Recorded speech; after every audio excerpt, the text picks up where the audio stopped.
Je vous bénis dans le nom de Jésus-Christ de Nazareth. Shalom. Je suis votre humble serviteur, apôtre Caleb Kivoula. Comme vous les connaissez, je ne me présente pas pour ceux qui sont ici dans mon église. Je me présente pour ceux qui vont nous suivre dans les réseaux sociaux, au travers les ondes. Que Dieu vous bénisse partout où vous êtes, partout où vous nous suivez. Et que Dieu bénisse notre frère Michael. Que Dieu vous bénisse. Nous savons que nous ne sommes pas seuls ici. La présence de Dieu Tout-Puissant, les anges nous entourent. Parce qu'il est écrit que là où deux ou trois sont réunis à mon nom, je suis au milieu d'eux. Voilà pourquoi nous croyons que l'Éternel des armées, notre Seigneur Jésus-Christ, est parmi nous à chaque fois que nous parlons de sa part. Sans plus tarder, l'heure est tellement avancée. Nous allons partager quelque chose sur les Écritures. Je suis dans le livre d'Éphésiens 1. Éphésiens verset 1, je commence au Éphésiens chapitre 1, je commence au verset 1. Je lis au nom de Jésus-Christ. Paul, apôtre de Jésus-Christ par la volonté de Dieu, aux saints qui sont à Éphèse et aux fidèles en Jésus-Christ, que la grâce et la paix vous soient données de la part de Dieu, notre Père et du Seigneur Jésus-Christ.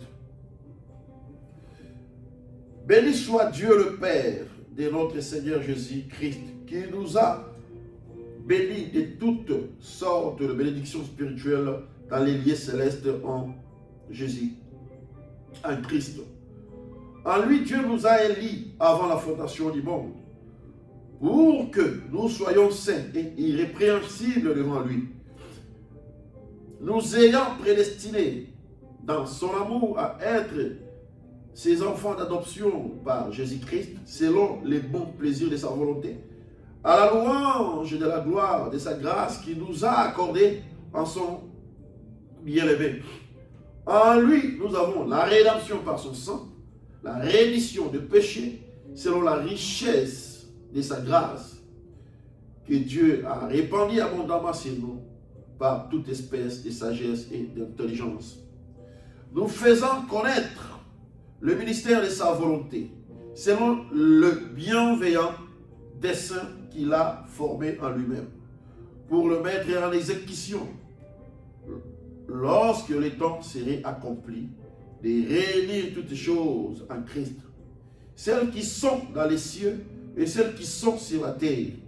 En lui, nous sommes aussi devenus héritiers, ayant été prédestinés, suivant la résolution de celui qui opère toutes choses d'après les conseils de sa volonté, afin que nous servions à la louange de la gloire de sa gloire, nous qui d'avance avons espéré en Christ. En lui, vous aussi, après avoir entendu la parole de la vérité, l'évangile de votre salut, en lui vous avez cru et vous avez été scellés du Saint-Esprit qui avait été promis, lequel est un gage de notre héritage pour la rédemption de ceux que Dieu s'est acquis à la louange de sa gloire. Que Dieu bénisse la lecture de sa parole. Bien-aimés frères et sœurs, ce matin, nous allons parler de notre position en Christ. Nous nous appelons chrétiens, nous disons que nous sommes chrétiens, mais en réalité, nous ne connaissons pas ce qui fait de nous des chrétiens ou des enfants bien-aimés de notre Seigneur Jésus-Christ. Il y a des exigences à remplir pour être un véritable chrétien. Voilà pourquoi notre bien-aimé Paul, lorsqu'il a écrit cette lettre, il dit ceci. La Bible nous dit, Paul, apôtre de Jésus-Christ par la volonté de Dieu, aux saints qui sont à Éphèse et aux fidèles de Jésus-Christ. Donc cette lettre n'est pas écrite aux païens. Cette lettre de Paul n'est pas écrite à ceux qui ne croient pas. Cette lettre est écrite à ceux qui croient en Christ, à ceux qui sont des saints en Jésus-Christ.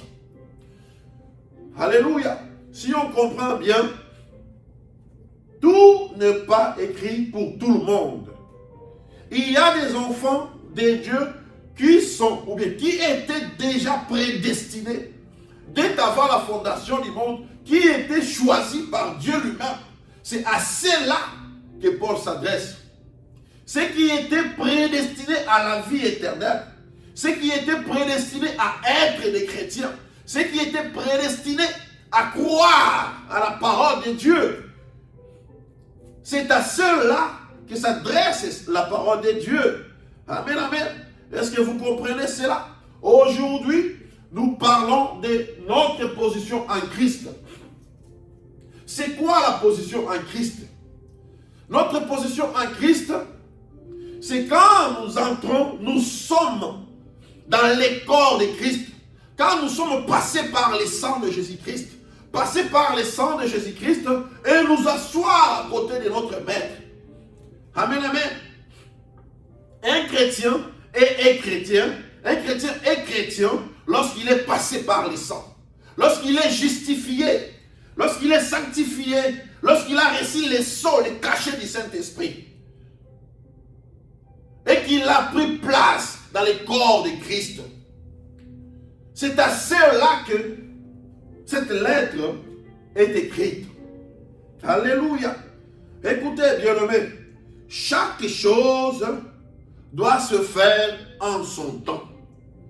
Si vous faites quelque chose en dehors des temps prévus par Dieu, vous allez rencontrer des ennuis. Il n'y aurait que des échecs sur échecs. Chaque chose que Dieu a prévu doit arriver au moment opportun, autant que Dieu lui-même a prévu cela. Dieu fait des choses selon les saisons que lui-même a déjà choisies. Quand les moments arrivent, vous allez comprendre que vous n'aurez pas de difficultés. Vous allez comprendre que c'est votre moment d'opérer sur un ministère ou bien c'est votre moment de faire quelque chose. Parce que quand vous faites quelque chose en dehors des temps de Dieu, cela ne marchera pas. Alléluia. Comment je pourrais donner l'exemple de Moïse? Moïse a compris qu'il était le libérateur du peuple d'Israël qui était encore des esclaves en Égypte. Il a compris cela. Et par lui-même, il s'est levé. Il a dit, moi je suis le libérateur. Je dois libérer ces peuples. Ce sont mes frères. Et croyant en cela, il s'est précipité. Il est allé et il a commis une erreur. Il a tué. Et lorsqu'il tua, et rien ne s'était fait. Lui pensait qu'en tuant, ou bien qu'en faisant cela, directement, il devrait avoir une révolution où il devait sortir pendant ces moments-là. Oh non! Il n'avait que fait une erreur. Mais réellement, Moïse était le libérateur. Mais il a seulement agi autant qu'il n'était pas prévu pour son travail. Alléluia. Nous devons toujours faire des choses selon les desseins de Dieu. Dieu nous appelle au ministère. Nous devons comprendre que est-ce que c'est le moment d'entrer dans le travail? Est-ce que c'est le moment de bondir dehors et de parler de la part de Jésus-Christ? Voilà pourquoi nous échouons. C'est quoi notre position en Christ? Alléluia. Et alors, lorsque Moïse partant dans le désert, lorsqu'il fut chassé de l'Égypte et il est parti dans le désert, là il a rencontré le feu, il a rencontré Dieu dans les boussons ardentes. Il a rencontré le Christ et Christ lui a dit ce qu'il devait faire. Christ lui a révélé sa mission. Et c'était ça les temps de Moïse. Mais quand il était encore dans la maison de Pharaon, il a essayé de faire quelque chose, ça n'a pas marché. Et Moïse commençait même à se poser des questions. Est-ce que je suis vraiment le libérateur? Je fais ceci pour mes frères. Mais cela n'a pas marché. Il a commencé de douter à sa propre mission. Mais en réalité, c'était lui le libérateur. Amen, amen. En réalité, c'était lui, Moïse, le libérateur. Mais ce n'était pas les temps qui étaient choisis pour faire les choses. Alléluia. Mais lorsqu'il a rencontré le Christ sous forme du feu dans les buissons ardents, c'est là qu'il a reçu la révélation de sa mission. Et lorsque le temps était venu, Moïse est rentré en Égypte. Là, il était rentré maintenant en Égypte en tant que libérateur. Et Dieu devait être avec lui parce que c'était le temps de Moïse. Il était dans son temps. J'ai pris cet exemple pour nous faire comprendre que nous ne devons pas faire les choses en dehors de la volonté de Dieu. Amen, amen. Nous n'avons pas besoin de faire cela. Alléluia. Nous n'avons pas besoin de faire cela. Nous devons rester en attendant que le temps de Dieu arrive. Quand le temps de Dieu arrive, rien ne peut vous empêcher d'avancer. Quand c'est le temps de Dieu, personne ne peut vous empêcher d'avancer. Quand le temps de Dieu arrive, je sais qu'il y a toujours de l'opposition. L'opposition ne manque pas. Dans tout ce que nous faisons, surtout nous qui sommes dans le ministère, l'opposition ne manque pas. Le diable a bien placé ses pièges. Il a bien placé ces gens qui sont comme les opposants pour nous empêcher à faire ce qu'il faut. Alléluia. Mais quand ce n'est pas le temps, vous allez commencer même à douter si vous êtes réellement un serviteur de Dieu ou pas. Si ce n'est pas le temps de Dieu, si le temps de Dieu n'est pas encore arrivé pour que vous sortez dehors et apportez la bonne nouvelle et évangélisez, vous allez voir, il y aurait de l'opposition qui vont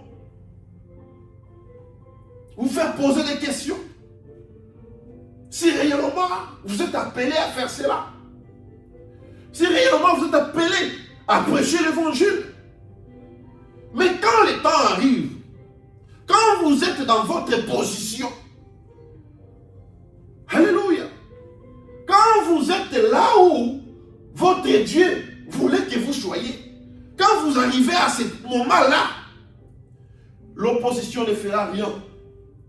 Ils diront tout ce qu'ils diront, ils feront tout ce qu'ils feront, mais cela ne marchera pas. Parce que c'est le temps de Dieu. C'est exactement ce qui s'est passé dans la maison de Pharaon avec Moïse. Lorsque Moïse est rentré, après être parti dans le désert et rencontrer Jésus dans le désert, là il rencontra où? Il rencontra Dieu dans les buissons ardents, où il receva la révélation et la mission qu'il avait pour son peuple, pour le peuple de Dieu. À qui lui il était libérateur. Lorsqu'il rentra, il y a eu une opposition. Mais Dieu s'est manifesté à plusieurs reprises, nous connaissons l'histoire. Parce qu'il n'y a aucune opposition qui peut vous empêcher à franchir ou bien à passer la frontière pour atteindre votre objectif. Aucune opposition ne peut vous bloquer si vous êtes dans les temps de Dieu. Si vous êtes dans la saison, dans votre saison, personne ne peut vous empêcher. Rien ne peut vous bloquer les chemins. Alléluia. C'est quoi notre position en Christ? Bien-aimés dans le Seigneur, Dieu est tellement bon qu'il nous a envoyés pour apporter la parole. Il est tellement bon qu'il nous a dit que nous sommes ses enfants par adoption. Il nous a adoptés, il nous a élus dès avant la fondation du monde. Il nous connaissait, il connaissait que Caleb serait mon serviteur. Mais ce serait à tel âge que Caleb doit commencer à exercer le ministère. Voilà pourquoi vous pouvez vous lever tous les jours en train de parler de la part de Dieu, en train de dire que je suis un serviteur de Dieu. Mais si ce n'est pas encore le moment, vous pouvez commencer à douter à cela. Mais pendant que vous l'êtes, bien-aimé. Mais lorsque la saison arrive, lorsque les moments arrivent, Dieu vous met dans la position que vous devriez être. Il vous fait passer par les sangs. Il scelle votre âme. Il dissout du Saint-Esprit.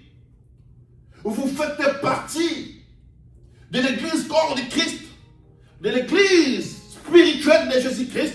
Lorsque vous arrivez là et que vous êtes lavé de tout péché et que vous devenez un saint parmi les saints, là c'est votre moment. Vous n'avez plus rien à craindre parce qu'il n'y a que l'Esprit qui doit vous conduire. Il n'y a que l'Esprit qui doit vous diriger. Il n'y a que l'Esprit Saint, l'Esprit de Dieu en vous. Oh, alléluia.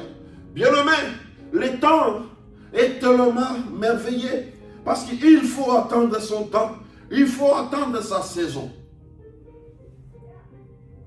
Parce que si on peut voir l'exemple des gens qui vont pour planter le maïs, ils ne peuvent pas le faire pendant l'hiver. Ils ne peuvent pas le faire. Parce que la germe ne doit pas pousser. Le froid doit tuer cela.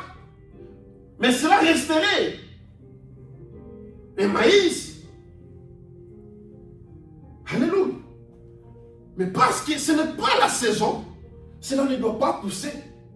Mais lorsque le maïs est planté dans la saison qu'il le faut, vous connaissez tous que cela soit, que cela doit grandir avec beaucoup de vitamines. Et nous allons récolter des bons maïs parce que cela a été semé dans sa saison. Notre position en Christ, nous allons lire un peu le prophète pour voir comment entrer en Christ. Bien, mes frères et sœurs, nous entrons en Christ, en Jésus-Christ. Essayez de comprendre un peu, d'autoriser ma tautologie, mais nous entrons en Christ, en Jésus-Christ. Comment y entrer? Écoutez, je suis dans notre position en Christ, au paragraphe 26. Paragraphe 26. Comment y entrons-nous? Je souhaite que nous ayons des temps pour cela, environ 10 minutes encore. Regardez, comment entrons-nous en Christ? Par un seul esprit. Même pas. Par une communion. Non. Non pas. La première chose vient premièrement par une seule église. Non. Par une seule lettre. Non. Par un seul credo. Non. Mais par un seul esprit. Nous sommes tous baptisés dans un seul corps. Ce n'est ni par l'eau, ni par la puissance, ni par la force, mais c'est par mon esprit, dit le Seigneur. Nous sommes baptisés dans un seul esprit. Qu'est-ce? Par l'esprit. Où reste l'esprit? Où reste l'esprit? Où se trouve la vie? Dans les sangs. En passant par les sangs de Jésus. Alléluia. Nous entrons en Jésus-Christ, non par les credos, non par l'église, non par les dénominations, non par nous-mêmes, non par notre façon de croire les choses, mais c'est par le sang de Jésus-Christ que nous entrons dans le corps de Christ. Et c'est ça la position d'un véritable chrétien.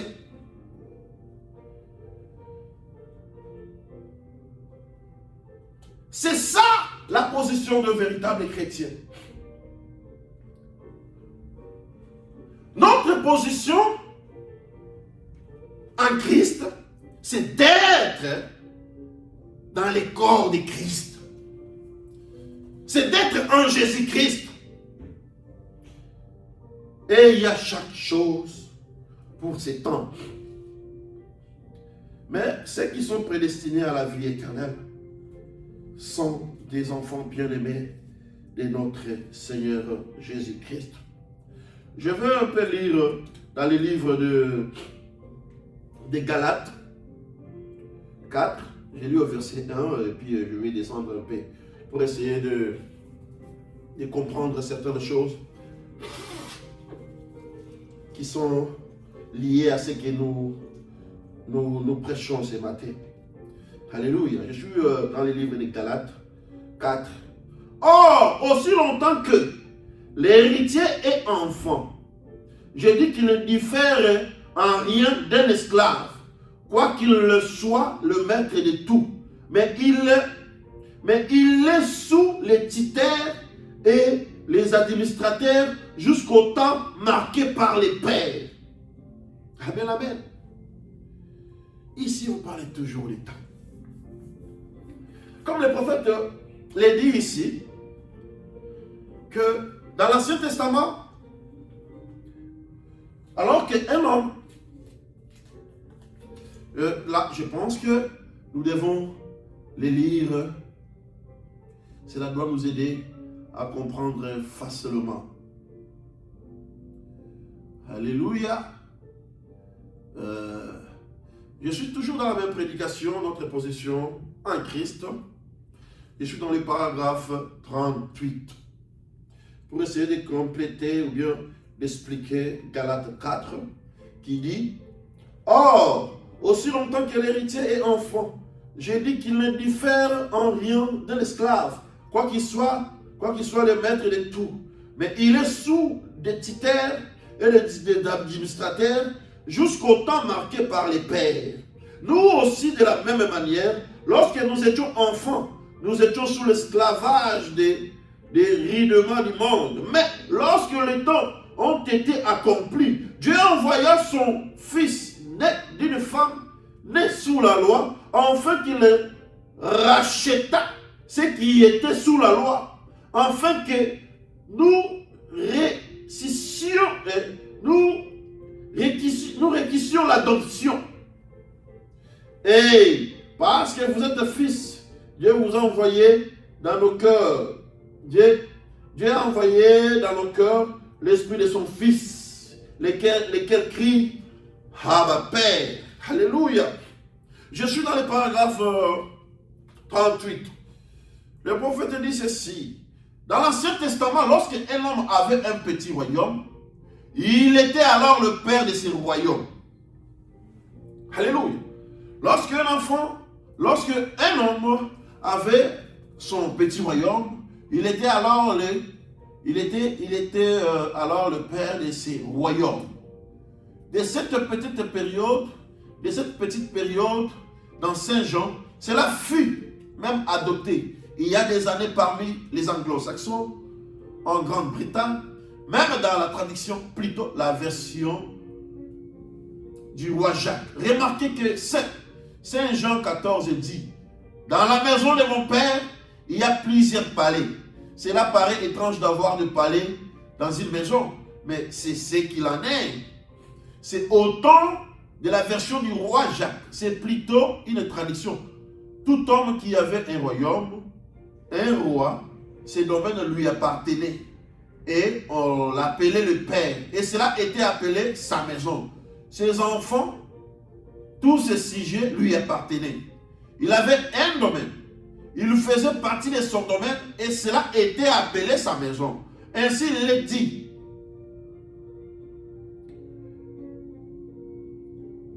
Et ainsi il est dit dans la maison de mon père. Maintenant, je crois que, mon frère, les trois dire en ces termes, dans la maison locative de mon père, il y a plusieurs appartements. Je ne suis pas d'accord avec ça. Là, c'est les prophètes qui parlent.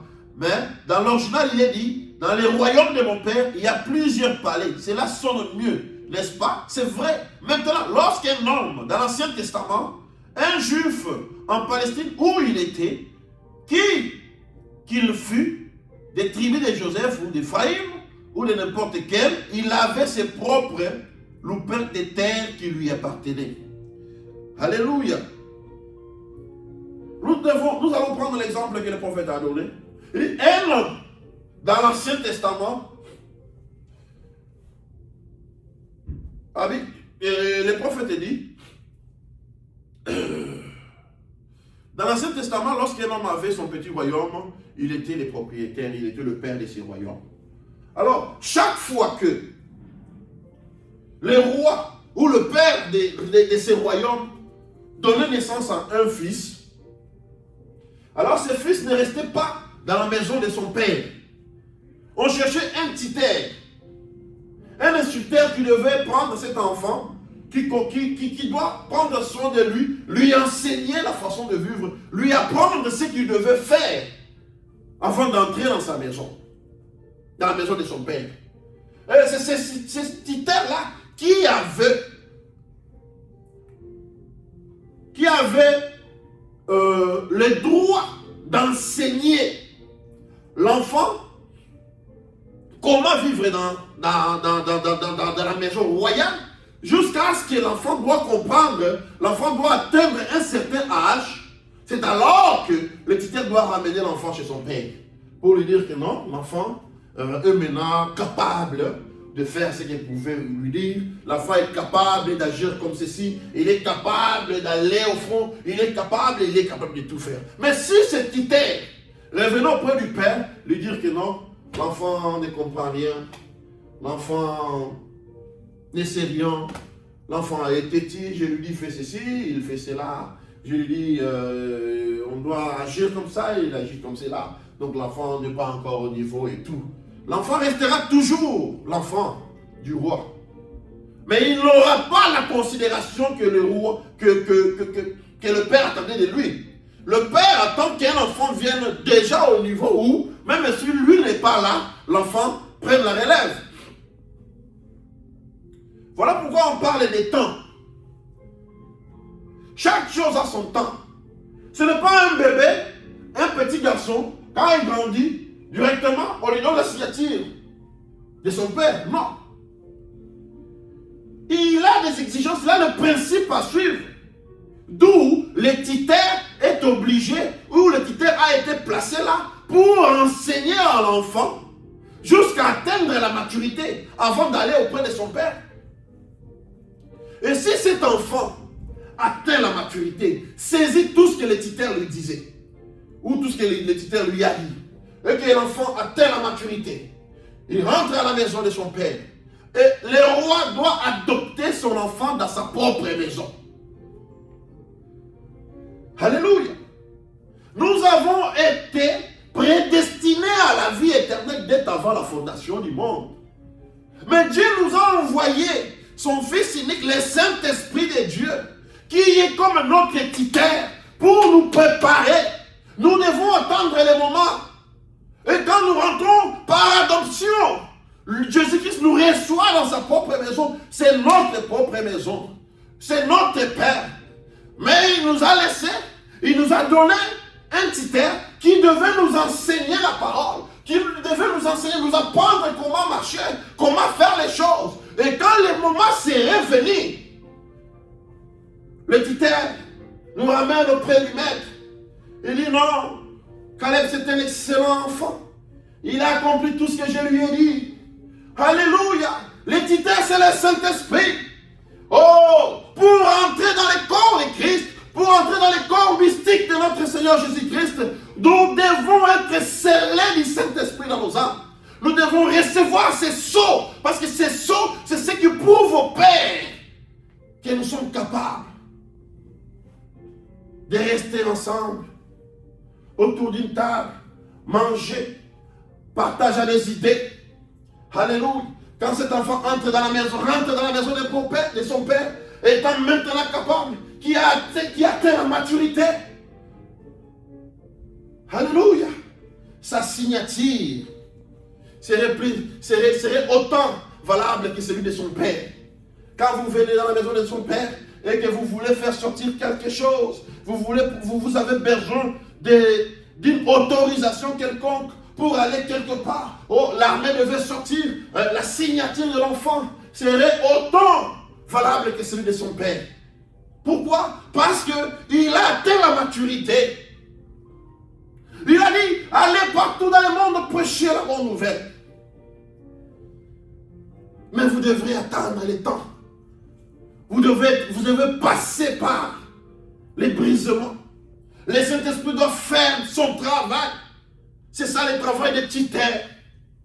C'est ça le travail d'un instructeur. Le Saint-Esprit doit vous instruire. doit vous laver de tout. Et c'est par les sangs que nous entrons au palais de notre Maître. Et c'est par adoption que nous sommes appelés. Alléluia. Jésus-Christ est fidèle. Quand le temps arrive, personne ne peut l'empêcher. Quand le temps arrive, personne n'a le pouvoir. Mais c'est quoi notre position? C'est rester dans les Seigneurs.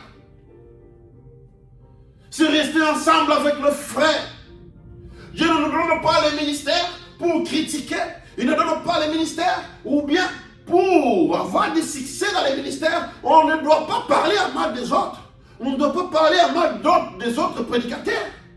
C'est Dieu qui donne les succès. Quand votre position est en Christ, vous avez les succès dans les ministères. Quand votre position est en Christ, vous avez les succès dans votre maison. Vous avez la réussite dans tout ce que vous faites. Les seuls qui est le Maître, c'est le Seigneur Jésus-Christ. Et notre titulaire, c'est le Saint-Esprit. C'est lui notre avocat. C'est lui notre avocat. C'est lui qui part vers le Père pour plaider pour nous, pour dire non. Caleb a atteint la maturité. Maintenant, il est capable de prendre les sceaux, de signer. Il est capable. Alléluia. Quand vous atteignez la maturité, frère, aujourd'hui nous avons beaucoup de malades dans l'église de Dieu. Des dieux vivants, je dis. Il y a des malades qui persistent. Il y a des problèmes qui persistent dans les couples. Il y a des problèmes qui n'ont pas de solution. Pourquoi? Parce que nous avons des serviteurs qui n'ont pas encore atteint la maturité, mais qui sont devant nous, qui nous prêchent la parole.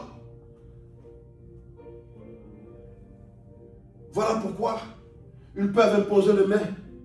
Les maladies ne sortent pas. Voilà pourquoi ce même prédicateur, ce sont eux qui divisent les couples. Pourquoi? Parce qu'ils n'ont pas atteint la maturité. Cela ne veut pas dire qu'ils ne sont pas les serviteurs de Dieu. Ils le sont. Mais ils sont censés de passer par les brisements, que les titulaires puissent le prendre en charge, en fait de l'amener auprès du Père. Quand le temps arrive, frère, aucune maladie résistera à ton ministère. Les succès ne viennent pas en détruisant les autres, qui sont tes collègues. Les succès dans le ministère ne viennent pas en parlant à mal des autres. Les succès dans le ministère, c'est quand vous avez pris votre position, vous connaissez votre position, vous savez que vous avez Jésus, parce que c'est Jésus qui donne le succès, c'est Jésus qui donne la victoire, c'est Jésus qui donne la gloire, c'est Jésus, c'est Jésus, c'est Jésus, c'est Jésus, rien que Jésus. Bien mes frères et sœurs, notre position en Christ, c'est au travers les sangs. C'est au travers les sangs. Vous devez passer par les sangs.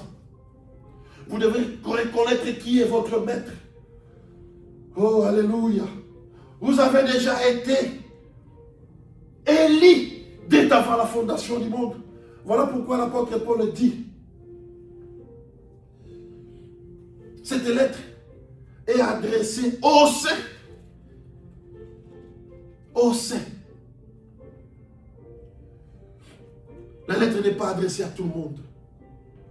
Ne vous moquez pas de ceux-là qui n'ont pas encore reçu Jésus. Parce que chaque chose a un temps. Il y a encore des enfants de Dieu dehors. Aujourd'hui, nous minimisons ceux qui sont à l'église catholique. Nous minimisons les gens. Nous disons que pour eux, ça n'est fini pour eux. Ils n'ont pas la grâce. Mais il y a des enfants de Dieu dans l'église catholique. Il y a de ceux qui sont passés par les sangs. Si ceux qui sont passés par les sangs se trouvent là-bas, ce sont nos frères. Tôt ou tard, Dieu doit les faire sortir de là. Parce qu'ils sont encore sous observation de leur titulaire. Les titères, c'est notre titère. Parce que nous avons un seul esprit qui nous conduit. C'est le Saint-Esprit. Et le Saint-Esprit, c'est ça notre titère. Le Saint-Esprit, c'est celui-là, notre instructeur. Le Saint-Esprit, c'est celui-là qui nous ramène à la maison où le Père nous adopte. Oh Seigneur, le Père nous reçoit. Nous rentrons dans notre propre maison parce que nous étions là dès avant la fondation du monde.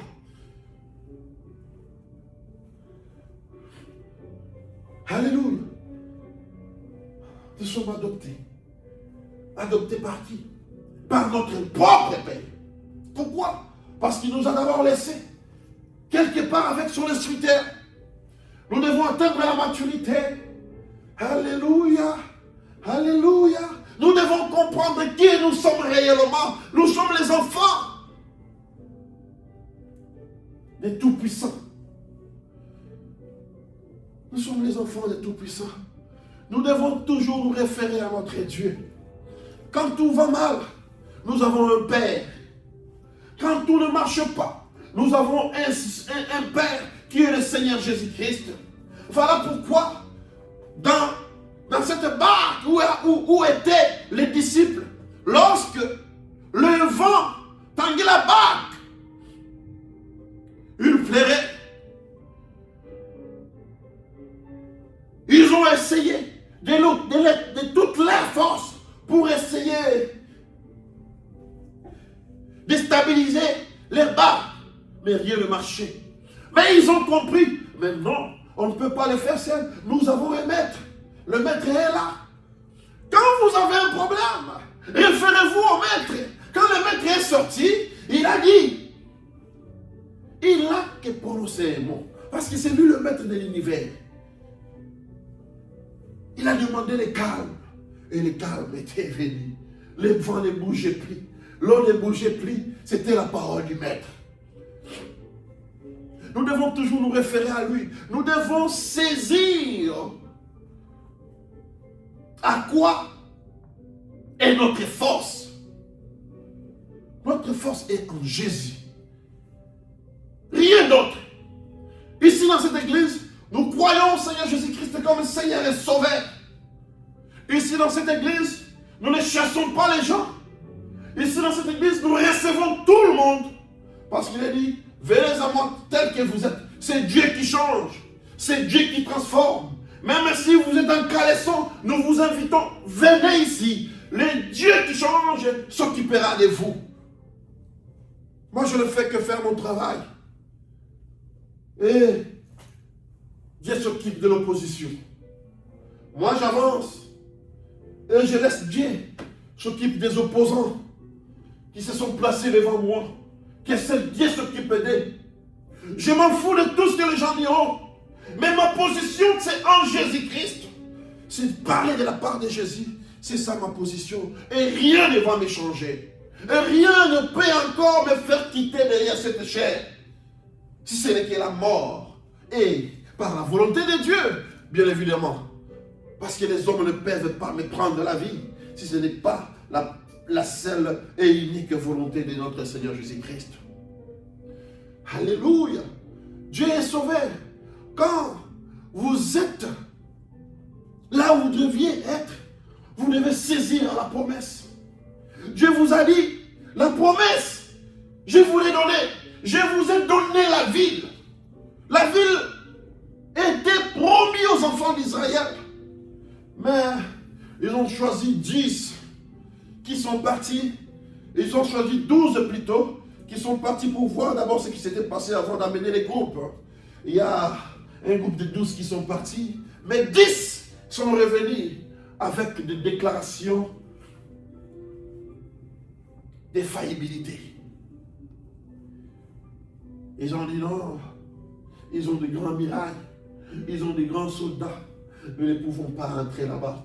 Si nous essayons, ils vont nous tuer. Si nous essayons, rien ne va marcher, on va mourir. Mais il y avait des qui avaient l'évidence de la promesse de Dieu. C'était Caleb et Josué. Ils ont dit non, nous pouvons le faire. Comment? Nous avons la promesse. Notre maître, notre Dieu nous a dit, il nous a déjà donné cette ville. Et c'est là notre partie. Le reste, lui doit s'en occuper.